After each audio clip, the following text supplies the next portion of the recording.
Hello friends, welcome back my YouTube channel mister R Sharma. तो दोस्तों, हम व्याकरण की सीरीज आप उन लोगों के लिए लेके आए थे जिसमें कि शब्द वर्गीकरण तक हम पहुंच गए थे कि शब्दों का वर्गीकरण हमने कैसे करना है, कितने प्रकार से शब्दों का वर्गीकरण करना है। लेकिन इससे पहले एक टॉपिक छूट गया था जिसमें कि आएगा आपका वर्ण विच्छेद। अर्थात वर्ण विच्छेद क्या होता है? शब्दों में प्रयुक्त जो वर्ण है, क्या शब्दों में प्रयुक्त वर्णों को अलग अलग करके लिखना ही क्या कहलाता है? वर्ण विच्छेद कहलाता है। अब जैसे एक सिंपल सा उदाहरण है, मैं उदाहरण देता हूं। जैसे कमल शब्द है, ठीक है। यदि आपसे पूछ लिया कि कमल शब्द का वर्ण विच्छेद कीजिए, तो क्या किया जाएगा? कमल का वर्ण विच्छेद क है, क में हलंत होगा, फिर अ है, उसके बाद म आएगा, म में हलंत आएगा, उसके बाद अ आएगा, और ल है, ल में हलंत होगा तथा अ है। ये क्या है? वर्ण विच्छेद। अर्थात शब्द में प्रयुक्त वर्णों को अलग अलग लिखना क्या कहलाता है? वर्ण विच्छेद कहलाता है। तो इसी पर हम आज चर्चा करेंगे। तो सबसे पहली बात है कि जो वर्ण विच्छेद है, इसमें क्या है? जो शुद्ध व्यंजन होगा वो कैसा होता है? हलंत वाला। शुद्ध व्यंजन कैसा होता है? हलंत वाला होता है। लेकिन जब किसी व्यंजन को हमें उच्चारण करना होता है तो हमें क्या है? स्वर की सहायता लेनी पड़ती है। अब जैसे इसमें क्या है? क के साथ हमने क्या लगा दिया? अ लगा दिया। तो ये क्या है? इसमें स्वर जुड़ा हुआ है जब हम किसी का उच्चारण कर रहे हैं। भले ही इसमें जो आपका कमल शब्द है, इसमें कहीं भी कोई मात्रा का प्रयोग नहीं हुआ है, लेकिन हर व्यंजन में जो कि पूरा लिखा गया हो उसमें स्वर जरूर जुड़ा होता है। यदि कोई मात्रा ना हो तो कौन सा स्वर होगा? उसमें अ स्वर जुड़ा होगा। हाँ, यदि व्यंजन आधा प्रयुक्त हुआ है, जैसे शब्द है कया, क्या शब्द है, तो इसमें क्या है? क आधा है और य पूरा है। तो क के बाद आप स्वर नहीं लगाएंगे, कोई मात्रा नहीं लगाएंगे, कोई स्वर नहीं लिखाएंगे। तो क यहाँ पर आधा था, इसलिए हमने इसके बाद स्वर नहीं लगाया। यदि कोई भी व्यंजन पूरा लिखा जा रहा है स्वर सहित, तो उसमें क्या है? कोई ना कोई स्वर जरूर होगा। अगर कोई मात्रा ना हुई तो उसमें छोटा अ जरूर होगा। इतनी ध्यान रखना है। अब सबसे पहले हम बात करते हैं उन शब्दों की जो अमात्रिक है, ठीक है। कैसे शब्द? जो क्या होंगे? अमात्रिक स्वर होंगे। अमात्रिक, जैसे अभी कमल ही शब्द था, ये भी कैसा है? अमात्रिक है।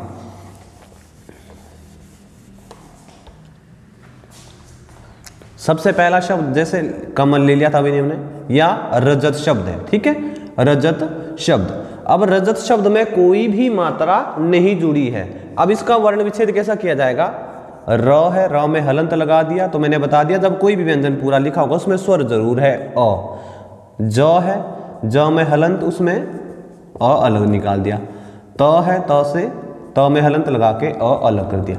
अर्थात अमात्रिक मतलब जिसमें मात्रा नहीं जुड़ी है लेकिन फिर भी स्वर जरूर है इसमें। तो ये हो गया आपका साधारण सा। उसके बाद है जैसे शम शब्द है, शम, ठीक है।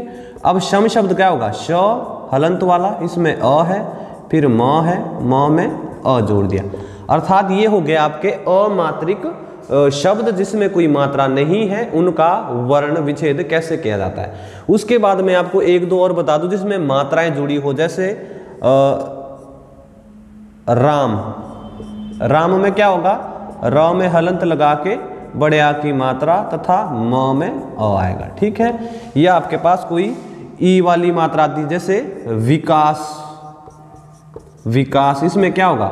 व है, व में कौन सी मात्रा है? ई की मात्रा। ये गलती मत करना। कई बार क्या करते हैं कि जो ये मात्रा है इसको हम कई बार आरंभ में कहीं जोड़ते हैं कि जब इसका वर्ण विच्छेद किया जाएगा तो ये किया जाएगा जी ई धन व, क्योंकि मात्रा पहले नहीं। जिस व्यंजन में मात्रा जुड़ी होती है, व्यंजन के बाद मात्रा को लिखा जाता है। मात्रा को कहाँ लिखा जाता है? व्यंजन के बाद। तो व्यंजन से पहले कभी मात्रा नहीं लिखनी है जब वर्ण विच्छेद किया जाए। जब आप किसी भी मात्रा को शब्दों में प्रयोग करते हैं तो उसका प्रयोग छोटी की मात्रा ऐसे ही होगा, लेकिन जब वर्ण विच्छेद किया जाएगा तो इसको बाद में ही लिखा जाएगा। उसके बाद क है, मात्रा आ की है, स है, मात्रा कोई नहीं है तो अ है। ये हो गए हमारे कि कोई भी मात्रा है, मात्रा वाले सिंपल से वर्ण या कोई बिना मात्रा वाले वर्ण है, उनको हमने शब्द हैं उनको कैसे लिखना है, कैसे उनका वर्ण विच्छेद करना है। अब जो महत्वपूर्ण बात है वो है जो संयुक्त व्यंजन होते हैं। अब इन मात्राओं का तो ज्ञान है कि कौन सी कैसे की जाएगी। कुछ होंगे संयुक्त व्यंजन। कितने होते हैं संयुक्त व्यंजन? संयुक्त व्यंजन होते हैं 4। अब जैसे एक व्यंजन है क्ष व्यंजन है, ठीक है। ये कैसा है, संयुक्त व्यंजन है। कौन कौन से होते हैं संयुक्त? क्ष होता है, त्र होता है, ज्य होता है और आपका श्र होता है। ये चार हमारे क्या है, संयुक्त व्यंजन है। और यदि परीक्षा में प्रश्न आ भी जाया कि हाँ जी बताइए वर्ण विच्छेद, तो अधिकतर जो प्रश्न होंगे, अधिकतर जो शब्द आएंगे वो ऐसे ही शब्द आएंगे जिसमें ये वाले अक्षर आपके प्रयोग किएंगे या ये वाले आपके वर्ण प्रयोग किए जाएंगे, संयुक्त व्यंजन प्रयोग किए जाएंगे। अब जैसे सबसे पहली बात करते हैं हम क्ष की, कि अगर कोई ऐसा वर्ण आ गया जिसमें क्ष शब्द का प्रयोग हुआ, जैसे क्षमा शब्द है, ठीक है, कौन सा है, क्षमा शब्द है। आपसे पूछ लिया कि क्षमा शब्द का वर्ण विच्छेद कीजिए, तो कैसे किया जाएगा? क्ष शब्द क्या है, सबसे पहले क्ष को तोड़ना है। क्ष कैसे बनता है? क धन अश से, इसी तरह बनता है। अगर किसी को नहीं पता तो पिछली वीडियो में ये चीज बता दी गई है कि जो ये चार संयुक्त व्यंजन है इनको कैसे तोड़ना है, कौन कौन से इसके रूप हैं, ठीक है।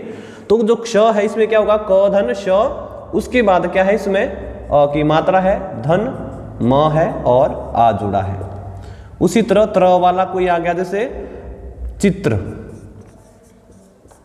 चित्र में क्या होगा, च है, च में ई की मात्रा है, त है, साथ में क्या जुड़ जाएगा, र तथा अ, चित्र।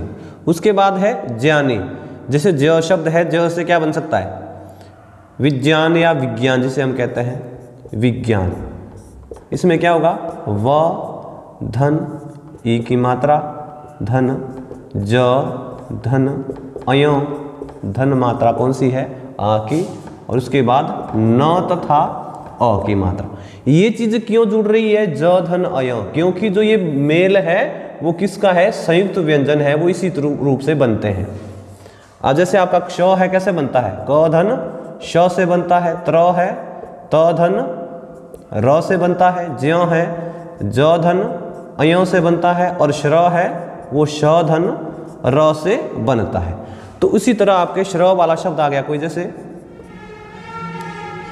श्रमिक, ठीक है, इसमें क्या होगा, श धन र धन अ, उसके बाद म में छोटी की मात्रा, धन क धन अ, ये हो गया श्रमिक शब्द। अर्थात जो आपके संयुक्त व्यंजन हैं आपने उनको क्या है, उसी रूप में नहीं लिखना है। कई बार क्या है, विकल्प में कैसा होगा कि बताइए जरा चित्र शब्द का या चित्रकार शब्द का बताइए, चित्रकार शब्द का वर्ण विच्छेद कीजिए। विकल्प ए में होगा च है जी, च में कौन सी मात्रा, ई की मात्रा है, उसके बाद त्र लगा है जी, त्र में अ लग गया जी, उसके बाद इस तरह के।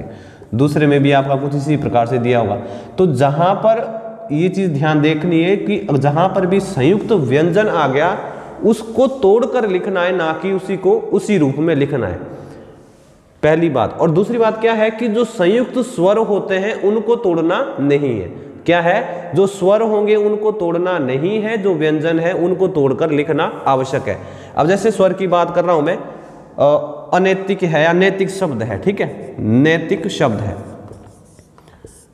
नैतिक शब्द कैसे बनेगा, न है, न में कौन सी मात्रा है, बड़ी ए की मात्रा है, त है, त में छोटी ई की मात्रा है, क है, और क में कोई मात्रा नहीं है तो अ लिखा जाएगा। अब यहाँ पर बड़े ए की मात्रा आ गई। अब आपको पता होगा कि ए बड़ी ए कैसी है, आपकी संयुक्त स्वर है। कैसे बनता है ये, यदि अ के बाद क्या आ जाए, छोटी ए आ जाए। लेकिन आप इसको इस रूप में नहीं लिखेंगे, केवल इस रूप में ही लिखेंगे। अर्थात स्वरों को खंडित करके ना लिखकर उसके उसी रूप में लिखना है, और व्यंजन को तोड़कर ही लिखना है, व्यंजन को अलग अलग करके लिखना है। बस इतनी बात याद रखना यहां तक के लिए, ठीक है। चलिए, उसके बाद है आपका जो र संबंधी नियम है, और बार बार पूछे जाते हैं, उसका ध्यान रखना है। र संबंधी नियम, कि र संबंधी नियम इसमें कहीं ना कहीं लागू होते हैं कि कौन कौन से। जैसे आपका अगर र पूरा है, कई बार र आधा प्रयोग किया जाता है, कई बार र किसी के पैरों में लगता है, और कई बार क्या है, र को शिरोमणि रेखा के ऊपर लिखा जाता है। उदाहरण लिख रहा हूं, देखिएगा।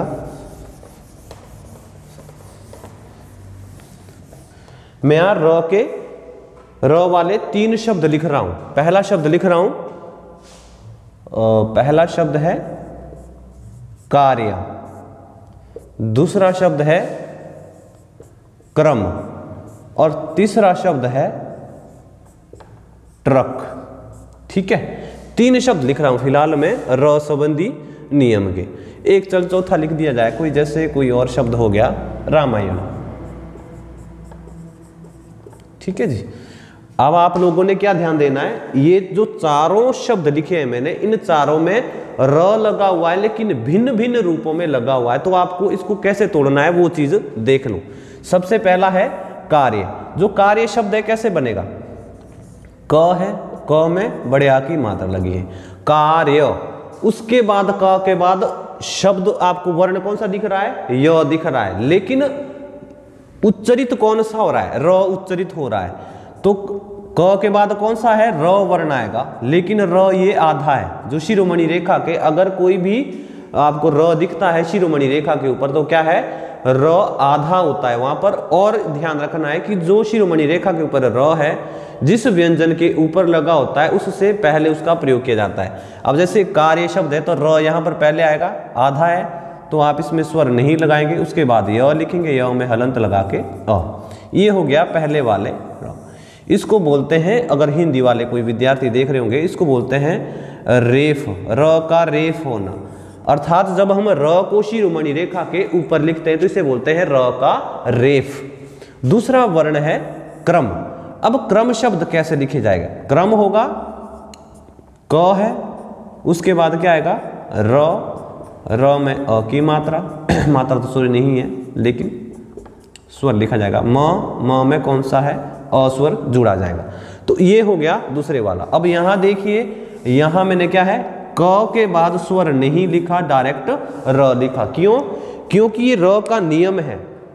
ये क्या है, र का नियम है कि क्या है, यदि र से पहले वाला, र से पहले वाला ही नहीं दूसरे जो व्यंजन है उसमें भी यही है, लेकिन यहाँ खासकर है र के पहले वाला यदि व्यंजन आधा हो तो र को उसके पैरों में लिखा जाता है। क्या है, र को उसके पैरों में लिखा जाता है। अब क के पैरों में क्या है, र लगा दिया इस तरह से, तो इसको क्या बोलते हैं, र का पदेन रूप। ठीक है, इसे क्या बोलते हैं, र का पदेन रूप। अगर र शिरोमणि रेखा के ऊपर लिखा जाता है उसे कहते हैं र का रेफ, और यदि र को क के मतलब किसी भी व्यंजन के पैरों में लिखा जा रहा है तो उसे क्या कहते हैं, र का पदेन रूप, की पैरों में लग गया भाई। अब तीसरी चीज है ट्रक। ट्रक शब्द लिखा, इसमें क्या है, इसमें भी र लगा हुआ है, ट आधा है, उसके बाद र पूरा है, और र में अ भी जुड़ा हुआ है, साथ में क है और क में अ की मात्रा है। अब यहाँ पर इसको इस रूप में क्यों लिखा, ये वाला रूप क्यों नहीं अपनाया, क्योंकि जो ट है ये क्या है आपका खड़ी पाई वाला वर्ण नहीं है। क्या, खड़ी पाई वाला वर्ण नहीं, खड़ी पाई वाला। अब क्या होती है खड़ी पाई, बता दूं मैं आपको। खड़ी पाई क्या होती है, जो ये बड़े आ का डंडा होता है ना, इसी को हम क्या कहते हैं, खड़ी पाई कहते हैं। कि जहां पर ऐसा डंडा वाला वर्ण होगा कोई, जैसे इससे बनने वाला व शब्द है, अब व में खड़ी पाई है, क भी यहीं से बनता है, क में भी खड़ी पाई है। आप दूसरा वर्ण देख लीजिए, भ है, भ में खड़ी पाई है, म है, म में खड़ी पाई है। इसको बोलते हैं खड़ी पाई, कि जिन वर्णों में तो खड़ी पाई होगी वहां तो र को आप इस रूप में लिखेंगे, लेकिन जहां खड़ी पाई नहीं होगी उसको आप र इस रूप में लिखते हैं, जैसे हमने ट्रक में लिखा है। तो ये भी यही रूप है। अंत बच गया रामायण। अब रामायण में देखिए, र में हलंत लगेगा, आ है, म में हलंत आ है, य में हलंत अ लगेगा, अण में हलंत और अ लगेगा। इसका तो सिंपल है। तो ये है र संबंधी चार शब्द, अलग अलग हैं और अलग अलग रूपों में ही र का इसमें प्रयोग किया गया है। तो इसका विशेष ध्यान रखना है, र संबंधी कंफ्यूजन भी बहुत ज़्यादा रहती है भाई। अच्छा, जो आखिरी है बताने का वो है अनुस्वार या अनुनासिक वाले जो वर्ण होते हैं, जिनमें क्या होते हैं, जो बिंदी वाले वर्ण होते हैं, जिनमें बिंदी का प्रयोग होता है, उनका वर्ण विच्छेद करती बार भी क्या है, समस्याएं आ जाती है। अब उनको कैसे दूर किया जाए वो भी मैं आपको बता ही देता हूं। लास्ट है थोड़ा, चलिए। अब जैसे शब्द है एक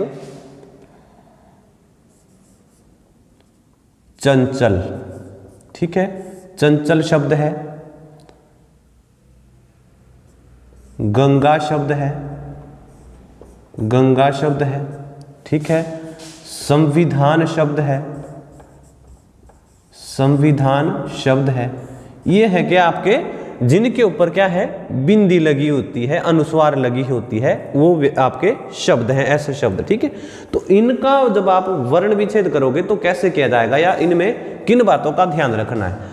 अब जब इनका वर्ण विच्छेद किया जाएगा, सबसे पहले च वर्ण लिखा, अब च के बाद क्या है, अ आएगा, क्योंकि इसमें हलंत नहीं है, आधा भी नहीं है, तो च के बाद अ आएगा। अब बिंदी को किस रूप में लिखा जाए, ध्यान रखना है क्या, कि जहां बिंदी लगी है उसके ठीक बाद वाला वर्ण देखना है। क्या, कि जहां पर अनुस्वार का प्रयोग हुआ है उसके ठीक बाद वाला वर्ण देखना है कि कौन सा है।